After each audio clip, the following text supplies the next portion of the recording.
बिस्मिल्लाहिर्रहमानिर्रहीम। अस्सलाम वालेकुम viewers, welcome back to my channel art by Sidra Malik और मैं हूं आप लोगों के साथ सिद्रा मलिक। और आज मैं लेकर आई हूं आप लोगों के लिए समथिंग कलरफुल, यानी कि आज हम क्या करेंगे, जो हमने पिछली क्लास में ट्रेसिंग सीखी थी आज हम उसमें कलर्स करेंगे। ठीक है, तो चलें स्टार्ट करते हैं आज की वीडियो।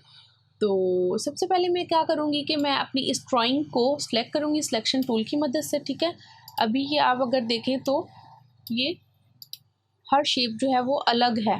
ठीक है, इस तरह से यहाँ मैं इसे कंट्रोल C करती हूँ और अब मैं इसे सिलेक्शन टूल की मदद से पूरी की पूरी ड्राइंग को सिलेक्ट करूँगी। ठीक है, और देन अपने माउस से राइट क्लिक करूँगी और इसे मैं क्या करूँगी, ग्रुप करूँगी। ठीक है, मैंने इसे ग्रुप कर दिया।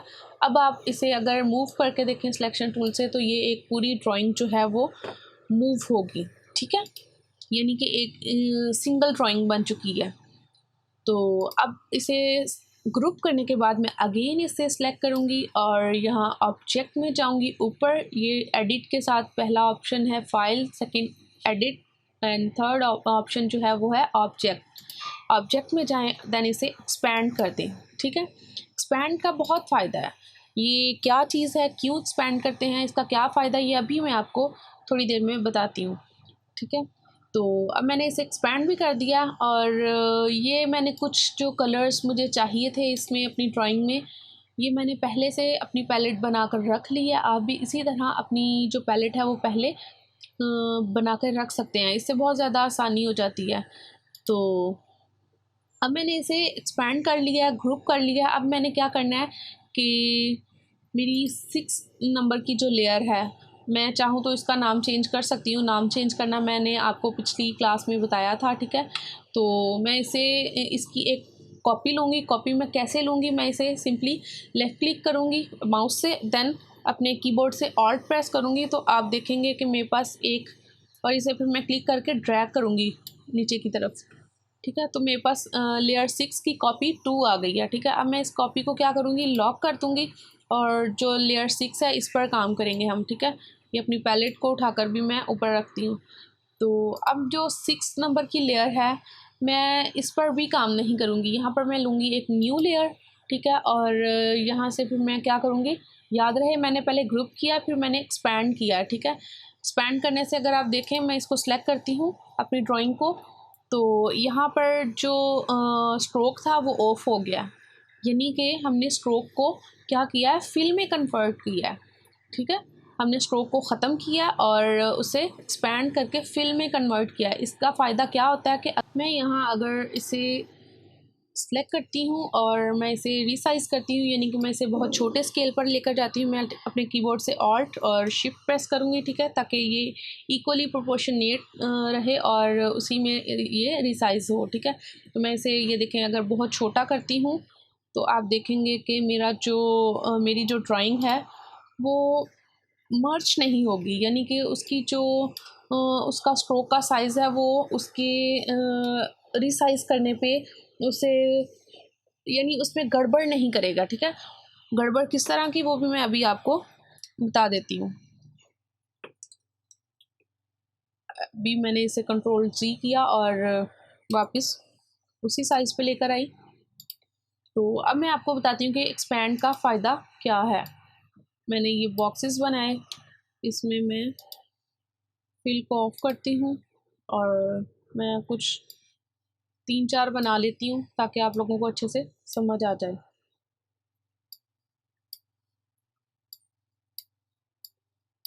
इस तरह से, यानी कि फॉर एग्ज़ाम्पल मैंने अगर ये अपना एक डिज़ाइन बनाया है तो अब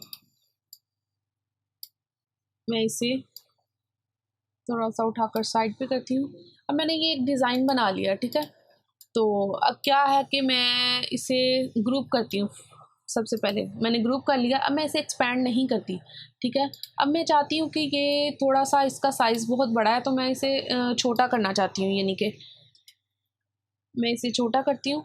तो अब आप देखिएगा कि होता क्या है, सीरीज कि इसका जो स्ट्रोक का साइज़ है वो 1 पॉइंट है। ठीक है, अगर मैं इसे बड़ा करती हूँ तो भी 1 पॉइंट रहेगा, अगर मैं इसे बहुत छोटा करती हूँ, इससे भी ज़्यादा छोटा करती हूँ, तो इसका स्ट्रोक का साइज़ जो है वो 1 पॉइंट ही रहेगा। देखिए, और इसमें फिल की जो स्पेस है वो ख़त्म होती जाएगी, स्ट्रोक का जो साइज़ है वो चेंज नहीं होगा, ठीक है। जो फिल की यानी कि इसमें जो फिल की स्पेस थी वो कम होती जाएगी और हमारा जो डिज़ाइन है वो ख़राब हो जाएगा, ठीक है। तो अब आपको समझ आई कि एक्सपैंड हमने क्यों किया। अब मैं इसी को आपको एक्सपैंड करके दिखाती हूँ, तो आप देखिएगा कि ये किस तरह से वर्क करता है। अब मैं इसे अगर बहुत बड़ा करती हूँ तो आप देखें कि स्ट्रोक का साइज़ जो है वो 1 पॉइंट रहा है और अंदर जो फिल की स्पेस थी वो ज़्यादा हो गई है, ठीक है। तो इस तरह भी हमारा जो डिज़ाइन है वो पहले जैसा नहीं रहता, यानी कि जो हमने बनाया होता है वो रीसाइज़ करने पे सेम टू सेम नहीं रहता। असल में डिज़ाइन तो वही है ना कि जो अगर यानी कि लोगो डिज़ाइन या कुछ भी जो हम उसे चाहे तो हम किसी बड़े बोर्ड पे लगाएं तो भी वो वैसा ही दिखे, और उसे चाहे तो हम अपने जो यानी कि किसी छोटे से छोटे कार्ड पे डिज़ाइन करें तो भी वो वैसे का वैसा ही नज़र आए, ठीक है। तो अगर उसके साइज़ में यानी कि उसे रीसाइज़ करने में इस तरह की उसकी जो वैल्यूज़ चेंज होती हैं तो फिर वो उसमें इंटरेस्टिंग नहीं रहता वो, ठीक है। तो अब इसी को मैंने क्या करती हूँ कि मैं यहाँ पे ग्रुप करूँगी, तो आप सॉरी ग्रुप कह रही हूँ, ग्रुप तो ये किया हुआ है, एक्सपैंड करूँगी मैं। अब आपने इसे एक्सपैंड क्या करना है, स्ट्रोक को एक्सपैंड करना है, ठीक है। आपने स्ट्रोक पे ये ब्लू चेक करना है, ठीक है, और यहाँ पे आपने इसे ओके करना है। तो अब आप देखेंगे कि मैंने इसे एक्सपैंड किया तो यहाँ पर इसका जो स्ट्रोक है वो ऑफ हो गया और यानी कि फिल ऑन हो गया, यानी कि हमने जो स्ट्रोक था इसका उसे फिल में कन्वर्ट किया, ठीक है। तो अब आप अगर मैं इसे छोटा या बड़ा करती हूँ तो आप देखेंगे कि इसका जो स्ट्रोक का साइज़ है वो इसके साइज़ के अकॉर्डिंग ही छोटा बड़ा होगा, ठीक है। अगर मैं इसे बहुत छोटा करती हूँ तो भी आप देखें कि ये जैसा बड़े साइज़ में नज़र आ रहा था उसी तरह ये छोटे साइज़ में भी आपको नज़र आएगा, ठीक है। तो ये इसमें जो गड़बड़ हो रही थी वो नहीं होगी, ठीक हो गया। तो अब आपको आई होप कि एक्सपैंड की समझ आ गई होगी। तो अब हम अपनी ट्रेसिंग में कलर्स करते हैं। इसे मैं करती हूँ डिलीट। तो अब आपको बिल्कुल समझ आ गई है एक्सपैंड की। तो अब हम इसमें कलर्स करते हैं। कलर्स के लिए मैंने आपको बताया था कि मैंने इसकी कॉपी लेके उसे लॉक कर दिया।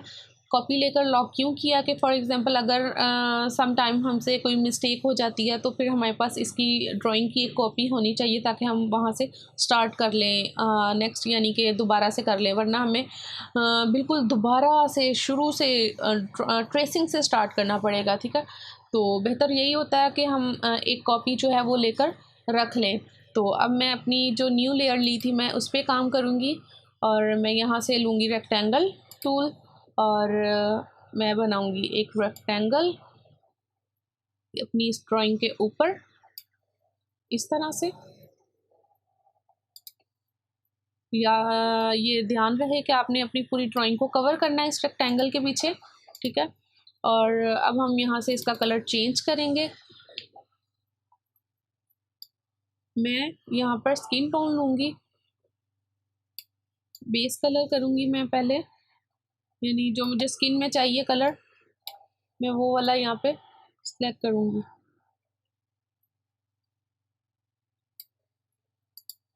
इस तरह से।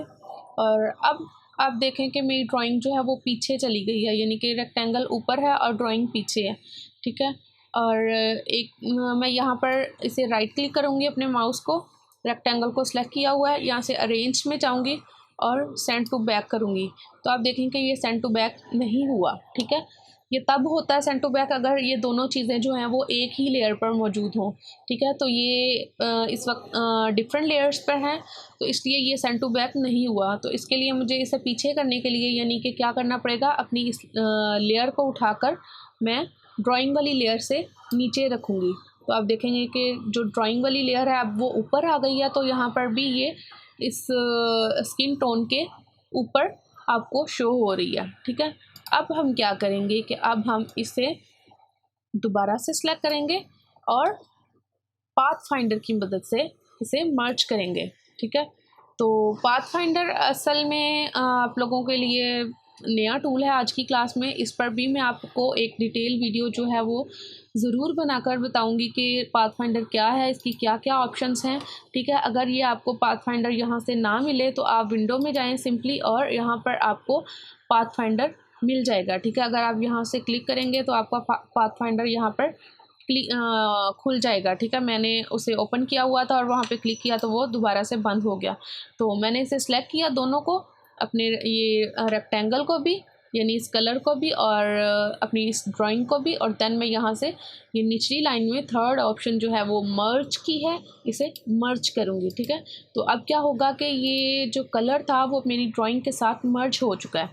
ठीक है, अब मैं इसे दोबारा सेलेक्ट करूँगी और जो एक्स्ट्रा कलर होगा उसे मैं डिलीट करूँगी। ठीक है, डिलीट किस तरह से होगा, फ़ौरन से डिलीट नहीं हो जाएगा। आप इसे सिलेक्ट करें और राइट क्लिक करें, देन आपको ये एक ऑप्शन नज़र आएगी आइसोलेट सिलेक्टेड ग्रुप। ठीक है, आप इसे आइसोलेट करेंगे, ये आइसोलेट हो गया। अब मैं इस कलर पे सिलेक्ट करूँगी, बैकग्राउंड का जो कलर है मैं उसे सिलेक्ट किया और अपने कीबोर्ड से डिलीट किया। यहाँ पर मैं इसे डिलीट नहीं करूँगी, मैं यहाँ सिंपली इसे सिलेक्ट करूँगी और आई ड्रॉपर टूल लूँगी और मैं इसे कलर कर दूँगी। ठीक है, यहाँ से, और इसी तरह मैं बाकी सारी जो शेप्स हैं उनमें भी इसी तरीके से कलर्स जो हैं वो करती जाऊँगी। और आई ड्रॉपर टूल लूँगी और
तो अब आप देखें कि मैंने कितनी यानी कि आसानी से और कितनी जल्दी मैंने फ्लैट कलर्स जो थे वो अपनी ड्राइंग में फिल कर लिए हैं। और अब इसे मैं आइसोलेशन से हटाऊंगी। मैं चाहूँ तो राइट क्लिक करूँ और एग्ज़िट आइसोलेशन मूड कर दूँ, या फिर मैं यहाँ पे डबल क्लिक करूँगी तो भी आइसोलेशन हट जाएगी। ठीक है, तो अब इस पर अगर आप चाहें तो मज़ीद जो है वो यानी कि डिटेल वर्क कर सकते हैं, और अगर नहीं चाहिए, आपको फ्लैट वर्क चाहिए, तो भी आप इसे इस तरह से रख सकते हैं। ठीक है, तो डिटेल वर्क करने के लिए बेहतर है कि अगर आपने डिटेल वर्क करना है तो यहाँ पर अब आप इस लेयर को लॉक कर दें और इस पर लें आप एक न्यू लेयर। ठीक हो गया, इस तरह से अब आप न्यू लेयर पर जो है वो काम करेंगे, यानी कि इस पर जो शेड्स वगैरह देने हैं लाइट एंड डार्क्स के, वो आप न्यू लेयर पर जाकर करें तो ही बेहतर है।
यहाँ पर देखें तो मेरी जो ड्राइंग थी, मेरी ट्रेसिंग थी, उसमें मैंने कलर्स जो हैं वो फिल कर लिए हैं और थोड़ी बहुत मैंने इस पर डिटेल्स भी ऐड की हैं और सिर्फ़ आप लोगों को दिखाने के लिए कि आप किस तरह से डिटेल जो है वो ऐड कर सकते हैं और कितनी डिटेल आप ऐड कर सकते हैं ये आप लोगों पे डिपेंड करता है, आपको कितनी डिटेल ऐड करनी है। यहाँ पर मैंने सिर्फ और सिर्फ मिडल और डार्कर टोन दी है, ठीक है।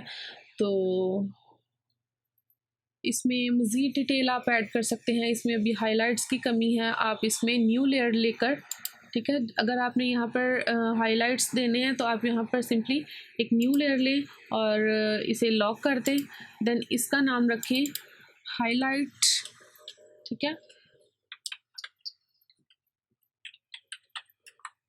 हाइलाइट्स, ठीक है। तो देन आप इसमें जिस तरह आपने ये इसमें डार्क्स दिए थे उसी मेथड से आप सिंपली जो हाइलाइट्स हैं वो इसमें ऐड करते जाएंगे, ठीक है। तो मुझे सिर्फ यहाँ पर मैंने आपको मेथड बताना था कि हम कलर्स किस तरह से फिल कर सकते हैं, ठीक है। और सबसे पहले आपने अपनी ड्राइंग को ग्रुप करना है, देन आपने उसे एक्सपैंड करना है और उसके बाद आपने न्यू लेयर लेकर उसमें कलर्स करने हैं, ठीक है। तो अगर आप लोगों को इससे ज़्यादा कॉम्प्लेक्स डिटेल वाली वीडियोस चाहिए तो आप मेरे चैनल पर मौजूद है वेक्टर पोर्ट्रेट्स, वो ज़रूर देखिएगा और मेरे चैनल को सब्सक्राइब करें। अगर आप लोगों को मेरा कंटेंट ज़रा भी अच्छा लगता है और आप लोगों को समझ आती है तो आप मेरे चैनल को लाइक करें, मेरी वीडियोस देखें और मेरे चैनल को ज़रूर सब्सक्राइब करें। Thank you so much.